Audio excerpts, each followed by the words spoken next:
Billion पे थे शुरू में, जुलाई के शुरू में, तो वो उसमें सिग्निफिकेंट इंक्रीज़ हुआ है और 4.2 बिलियन के जो एडिशनल इनफ्लोज हमारे पास आए हैं, जिसमें 1.2 बिलियन जो हमारे पास IMF से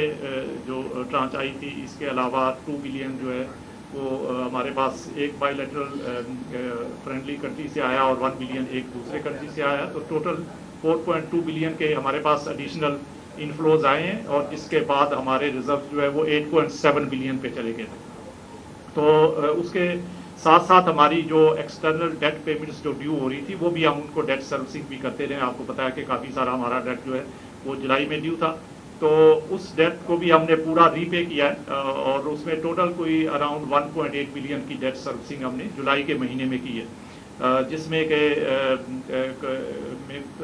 300 मिलियन के करीब प्रिंसिपल था और 1.5 बिलियन के करीब जो है वो 300 मिलियन इंटरेस्ट था और 1.5 बिलियन जो है वो प्रिंसिपल अमाउंट था। तो टोटल 1.8 बिलियन की डेट सर्विसिंग की है जुलाई में। तो इस डेट सर्विसिंग के बावजूद हमारे रिजर्व में इस वक्त जो डिक्लाइन आया वो 500 बिलियन का है। तो इस वक्त हमारे पास 8.2 बिलियन डॉलर के रिजर्व्स हैं, डिस्पाइट द फैक्ट कि हमने सारी अपनी जो 1.8 के करीब जो जुलाई की डेट सर्विसिंग करनी थी वो सारे के सारे उस डेट को हमने सेटल कर लिया। सो गोइंग फॉरवर्ड जो हमारे रिजर्व्स में आपको पता है कि it will depend on the inflows and outflows. Outflows हमें पहले से पता है कि हमारे पास जो रीपेमेंट्स आनी है और उनको हमने सर्विस करना है, उसमें से कुछ ऐसे हैं जो रोल ओवर हो जाएंगे, कुछ जो है वो मेरी पे करते हैं। साथ साथ हमने इनफ्लोज के मुख्तलिफ सोर्सेज भी गवर्नमेंट की तरफ से हमें जो इंटीमेट किए हुए हैं, गवर्नमेंट भी अपने मुख्तलिफ सोर्सेज के साथ इन कोऑर्डिनेशन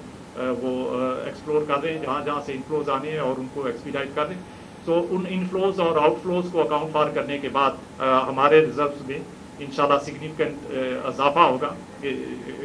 कमी नहीं आएगी। तो हमारा ख्याल ये है कि दिसंबर में हमारे रिजर्व्स इससे बेहतर होंगे और जून में उससे बेहतर होंगे। सो ये हम सारी डेट सर्विसिंग भी साथ साथ जो है वो ऑन टाइम करेंगे। जो लास्ट क्वेश्चन था ग्रोथ के ऊपर, तो हमारा ग्रोथ जो है वो ये कमेटी की असेसमेंट है, स्टेट बैंक की ऑब्वियसली टीम ने सारा उनको इनपुट दिया, डाटा प्रोवाइड किया, तो उसमें 2 to 3% की ग्रोथ फोरकास्ट की गई और नेक्स्ट ईयर इससे बेहतर होगा और उससे आगे डिपेंड करता है कि कैसी हमारी जो है वो इकोनॉमिक साइड की डेवलपमेंट्स होती हैं। तो ऑब्वियसली अगर हम एक्सटर्नल साइड के जो हमारे इश्यूज़ हैं उनको सक्सेसफुली पूरी तरह मैनेज करते हैं और उसमें सिग्निफिकेंट इम्प्रूवमेंट आती है, तो ग्रोथ का मोमेंटम जो है वो ना सिर्फ कंटिन्यू रहेगा बल्कि इसमें इजाफा होगा। और हमारा यही फोकस है कि हम अपने ग्रोथ को जो है वो मेंटेन रखें और उसमें इजाफा करें, लेकिन एट द सेम टाइम हमें इनफ्लोज आउटफ्लोज और एक्सटर्नल साइड की डेवलपमेंट्स को भी देखना है। साथ साथ इन्फ्लेशन जो हमारा इस वक्त जो आपको पता है कि पहले तो रिसेंटली बहुत हाई लेवल पे था, अब डिक्लाइनिंग ट्रेंड है, तो इसमें भी हमें इसके ऊपर भी फोकस रखना है ताकि ग्रोथ जो है वो सस्टेनेबल हो। हमारा ज़्यादा फोकस ये है कि ग्रोथ का लेवल जो है वो सस्टेनेबल होना चाहिए, ना कि पास में जैसे हम 1-2 साल बहुत अच्छी ग्रोथ करते हैं फिर उसके बाद बहुत स्लो डाउन आ जाता है और हमारी इकानमी इतनी हीट अप होती है कि हमें फिर जो है उसको स्लो करने के लिए मेजर्स लेने पड़ते हैं। तो इम्पॉर्टेंट चीज़ ये है कि ग्रोथ में सस्टेनेबिलिटी हो, उसकी जो कंटिन्यूटी है उसको हम बरकरार रखें और उसके लिए जो एक्शंस रिक्वायर्ड हैं वो हम मॉनेटरी पॉलिसी साइड से अगर रिक्वायर्ड हैं तो वो लें, फिस्कल साइड से रिक्वायर्ड हैं तो वो लें, ताकि हमारी कंटिन्यूटी जो है वो बरकरार रह सके।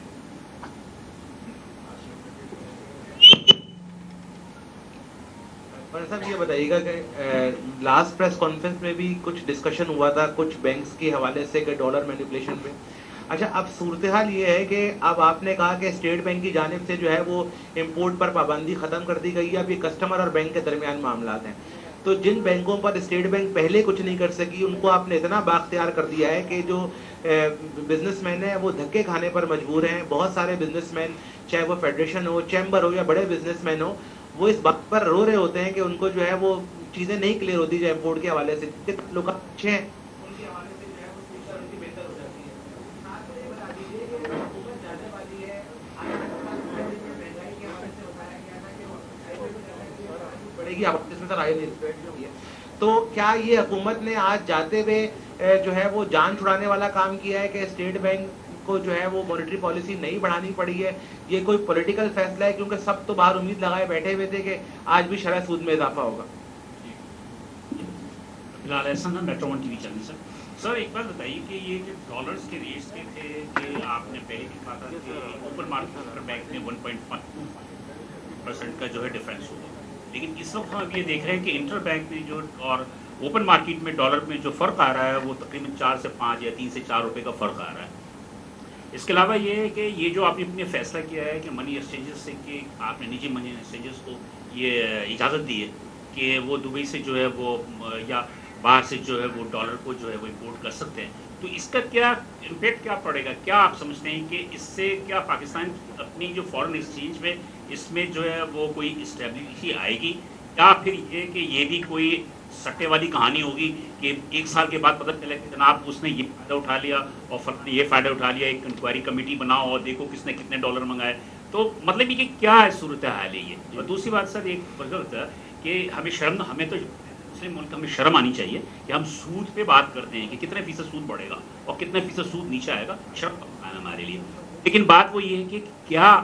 اسٹیٹ بینک نے ایک مرتبہ اسٹیٹمنٹ دیا تھا کہ بلا سودی جو معیشت ہے اس کی جانب ہم کیا بڑھیں گے, یا اس پہ کچھ کام ہو رہا ہے یا نہیں ہو رہا ہے؟ Thank you. نہیں بس سو اس پہ میں ایک ایک کر کے ذرا بتاتا ہوں. پہلے جو ڈالر سے ریلیٹڈ جو ریٹ سے ریلیٹڈ اور امپورٹرس کے پرابلمس, تو دیکھیں پہلے اس کے ایک تو بات یہ بہت کلیئر ہے کہ بینکس جو ہے وہ اپنی مارکیٹ پوزیشن کو دیکھتے ہوئے کسٹمر کو چارج کرتے ہیں, لیکن اس کا مطلب یہ نہیں ہوتا کہ کسٹمر کو بالکل جو ہے وہ بینک کے رحم و کرم پہ چھوڑ دیا جائے. تو اس کے اندر ایک ریزنیبل ان کو جو ہے وہ سپریٹ جو ہے وہ مینٹین کرنا ہوتا ہے, اور اسی کے اوپر ہمارا فوکس ہے بینکس کے ساتھ جو ہم ڈسکشنز بھی کرتے رہتے ہیں کہ ان کا, کیونکہ بینک جو ہے وہ رسک لے رہا ہوتا ہے اور اس رسک کا ایک ان کو جو ہے وہ پریمیم چارج کرنا ہوتا ہے, بٹ وہ پریمیم مارکیٹ نام کے مطابق ہونا چاہیے, ود ان ریزنیبل رہنا چاہیے. تو مارکیٹ ڈٹرمنڈ ایکسچینج ریٹ کا مطلب ہی یہ ہے کہ جو چیزیں جو ڈیولپمنٹس ہو رہی ہوں وہ مارکیٹ سے الائنڈ ہوں, کوئی آؤٹ آف دی مارکیٹ بہت چیزیں وہ نہیں ہونی چاہیے, کیونکہ اگر وہ ہوگا تو اس کا مطلب ہے کہ اس میں اسپیکولیشن کا ایلیمنٹ ہے اور وہ اس کو ہم پھر جو ہے وہ نہیں ہونے دیں گے. لیکن اگر مارکیٹ نام کے مطابق چیزیں چل رہی ہیں تو دین یہ اس سے بیسیکلی ہے مارکیٹ جو ڈیولپمنٹس اسی کو اکاؤنٹ فار کرتے ہوئے وہ چیزوں کو آگے بینک لے کے چلتے ہیں. جو پالیسی ریٹ کی بات ہے تو دیکھیں جو آئی ایم ایف ریلیٹڈ بات کی گئی ہے, تو آئی ایم ایف نے کسی جگہ پہ یہ نہیں کہا ہوا کہ پالیسی ریٹ انکریز کیا جائے گا. انہوں نے کہا کہ ہمارا مانیٹری پالیسی سٹانس جو ہے وہ اگریسو رہے گا اور ہم اگریسو مانیٹری پالیسی سٹانس کو مینٹین کر کے چلیں گے. اور اسی لیے اگر آپ دیکھیں کہ ہماری جو اس وقت جو پالیسی ریٹ ہے, ہم اس کو جب اس کی اسیسمنٹ کرتے ہیں اور اس کی فیوچر ڈائریکشن کو ڈیسائیڈ کرتی ہے کمیٹی, تو اس میں وہ یہ دیکھتی ہے کہ فیوچر جو ہے وہ مارکیٹ کی ڈیولپمنٹس کیا ہونے جا رہی ہیں اور اس کے ساتھ ساتھ جو ہے وہ انفلیشن کا آؤٹ لک کیا ہے. اور یہ ایک ڈیٹا ڈریون اپروچ ہے جس میں کہ ہم ایکسٹرنل سیکٹر کے ریلیٹڈ ڈیولپمنٹس جو ہے اس کو بھی دیکھتے ہیں, انفلیشن اور مانیٹری ریلیٹڈ جو ڈیولپمنٹس ہوتی ہیں اس کو بھی دیکھتے ہیں, اور اس کے ساتھ ساتھ انفلیشن ریلیٹڈ ایکسپیکٹیشنز جو ہیں وہ کنزیومرز ہمارے اور بزنسز جو ہے وہ کیا سوچتے ہیں اس کو بھی دیکھتے ہیں. اور ان سب چیزوں کو دیکھنے کے بعد مانیٹری سٹانس جو ہے وہ کمیٹی اس کے اوپر فیصلہ کرتی ہے. اور آج کی میٹنگ میں کمیٹی نے یہ سب چیزیں ریویو کی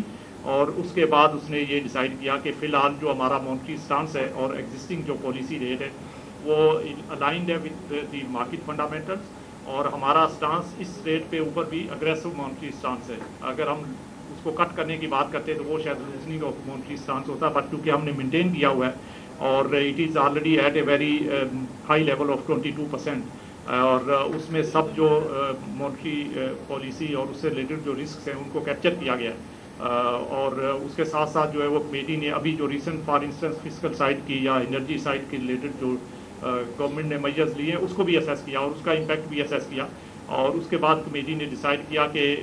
اس لیول کے اوپر ریٹ مینٹین کر کے بھی اسٹل فارورڈ لوکنگ بیسس پہ ہمارا جو ریئل انٹرسٹ ریٹ ہے وہ پازیٹیو رہے گا. تو انہوں نے اس کے اوپر اس کو مینٹین کرنے کا فیصلہ کیا. جو نیکسٹ آپ کا کوشچن تھا gap between the open market and interbank market, so वो 1.25% जो है वो हमने एग्री किया हुआ है इस SLA में जो हमने अभी रिसेंटली IMF के साथ साइन किया, और उसको हम बहुत क्लोजली मॉनिटर करते हैं और उससे रिलेटेड जो भी डेवलपमेंट्स हो रही हैं उसको क्लोजली मॉनिटर करते हैं, और वी आर इंश्योरिंग के इस रिक्वायरमेंट को हम कंप्लाई करें। इसके साथ साथ हम जितनी भी दूसरी रिक्वायरमेंट्स हैं जो कि हमने एग्रीमेंट किया है IMF के साथ, उनकी कंप्लायंस के ऊपर भी हमारा पूरा फोकस है, और स्टेट बैंक की तरफ से इंशाल्लाह वी विल इंश्योर के जो कमिटमेंट्स हमने इंटरनेशनली की है उनके ऊपर हम पूरा उतरें और उन सब रिक्वायरमेंट्स को मीट करें। तो इसमें भी इंशाल्लाह we will be taking all the required actions to complete this requirement. जो लास्ट शरिया रिलेटेड बात है, तो उसमें जैसा कि आपको ऑलरेडी पता है कि हमने एक हाई लेवल की स्टीयरिंग कमेटी बनाई हुई है जिसमें स्टेट बैंक के मेंबरान भी हैं, उसके अलावा एक्सटर्नल हमारे जो शरिया स्कॉलर्स हैं, और इसके अलावा जो है वो मुख्तलिफ और सेक्टर्स से रिलेटेड, बैंकिंग सेक्टर से रिलेटेड और दूसरे सेक्टर से रिलेटेड हमने उसमें मेंबर्स लिए हुए हैं। तो वो इसमें मुख्तलिफ इशूज़ के ऊपर डिस्कशन कर रही है। उसमें हमने 6 वर्क स्ट्रीम्स जो है, वर्किंग ग्रुप्स बनाए हुए हैं जो कि मुख्तलिफ एरियाज़ के ऊपर जो है वो काम कर रहे हैं। उसमें नया स्कूल इशूएंस की भी बात है, उसमें जो नए प्रोडक्ट्स लेके आने की बात है, शरिया कंप्लायंट प्रोडक्ट्स, उसके ऊपर भी काम हो रहा है। और इसके साथ साथ जो हमारे फिजिकल डेट है उससे रिलेटेड चीज़ें जो हमें क्या करने की ज़रूरत है, तो और साथ रेगुलेटरी साइड से हमारे इस्लामिक बैंक्स जो है उनके लिए रेगुलेटरी अगर कोई चेंजेस करनी है तो उसके ऊपर भी फोकस, तो वो उस पर काम बिल्कुल चल रहा है। और साथ साथ हम उसको रिव्यू करते रहते हैं उस स्टीयरिंग कमेटी की मीटिंग्स के ज़रिए। अभी भी हमारी अनकरीब एक और मीटिंग उसमें होने जा रही है, और उसमें अभी तक पिछले 4-6 हफ्ते के अंदर जो डेवलपमेंट्स हुई हैं उनको हम रिव्यू करेंगे, और उसकी लाइट में जो है वो मुख्तलिफ हम फैसले करेंगे ताकि वो काम चलता रहे। और अगर आप देखें कि इस वक्त जो इस्लामिक बैंकिंग का contribution in total banking assets देख लें, डिपॉजिट्स देख लें, तो उसमें ग्रेजुअली जो है वो इंक्रीज़ हो रहा है। और उसकी रीज़न यही है कि मार्केट जो है वो समझती है कि इसमें बहुत सारी डिमांड है इन प्रोडक्ट्स के लिए, और उन डिमांड्स को मीट करने के लिए बैंकिंग सेक्टर को अपना रोल प्ले करना है। So it's a market driven mechanism, जहाँ पे के बैंक्स उस डिमांड के लिए जो को मीट करने के लिए, क्योंकि कुछ कस्टमर्स ऐसे हैं जो कि शरिया कंप्लायंट प्रोडक्ट्स में डील करना चाहते हैं, तो उनकी रिक्वायरमेंट्स को मीट करने के लिए बैंक्स जो है वो मुख्तलिफ प्रोडक्ट्स जो है वो लेके आ रहे हैं। तो ये उसके अंदर हम इसमें बिल्कुल, मैंने पहले भी एक दफ़ा कहा था कि हम कोई फोर्स करने वाली अप्रोच अडॉप्ट नहीं करना चाहते। तो ये हमने इसको मार्केट में मैकेनिज्म के साथ साथ लेके चलना है, और इसमें जो रेगुलेटरी साइड की जो सपोर्ट रिक्वायर्ड है और जो फैसिलिटेशन रिक्वायर्ड है वो स्टेट बैंक इसमें प्रोवाइड कर रहा है, और इसको हम इसको इसी तरह आगे लेके चलेंगे, और इसमें आप देखेंगे कि आने वाले वक्त में मज़ीद इसमें बेहतरी आएगी। जी, ये 5 साल का प्रोजेक्ट है, आपको पता है, और उसमें बिल्कुल उसके साथ साथ वो हम बिल्कुल उसके ऊपर जो है वो लेके चल रहे हैं। सफदर पहले और उनके साथ